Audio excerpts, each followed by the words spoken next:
অসহনীয় বিয়াৰ সপোন পূৰণ নহল আৰ্মিনা আহমেদৰ।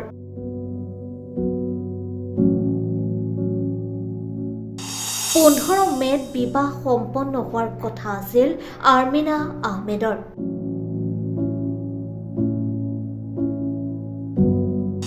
কিন্তু বিবাহ নহল, হল আৰ্মিনাৰ জানাজা।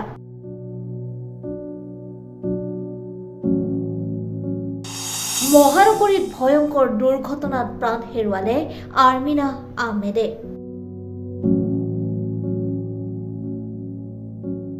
শনিবাৰে নিশা গুৱাহাটীত সংঘটিত হৈছিল এক ৰাজ্য কঁপোৱা ভয়ংকৰ পথ দুৰ্ঘটনা। এই দুৰ্ঘটনাত প্ৰাণ হেৰুৱাইছিল 3গৰাকীকৈ যুৱতীয়ে।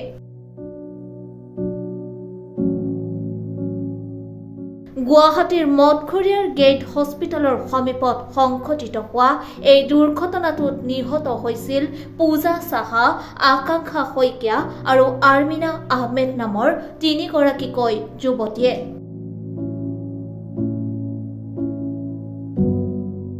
মঠঘৰীয়া গেট হস্পিটেলৰ সন্মুখত ৰৈ থকা ট্ৰাক এখনত AA01 GP0562 নম্বৰৰ বাহন এখনে প্ৰচণ্ড জোৰত খুন্দা মৰাত এই ঘটনা সংঘটিত হয়।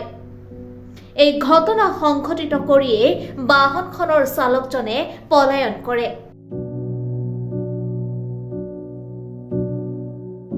এই দুৰ্ঘটনাত প্ৰাণ হেৰুওৱা বঙাইগাঁৱৰ আৰ্মিনাৰ 15 মে'ত বিবাহ সম্পন্ন হোৱাৰ কথা আছিল।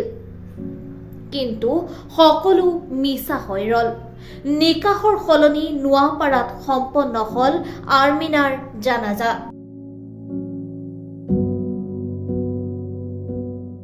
আসাম ডাউনটাউন ইউনিভাৰ্চিটিৰ চিভিল ইঞ্জিনিয়াৰিঙৰ BTechৰ ছাত্ৰী আছিল Armina Ahmed. News desk report, ৰিপাব্লিকানী।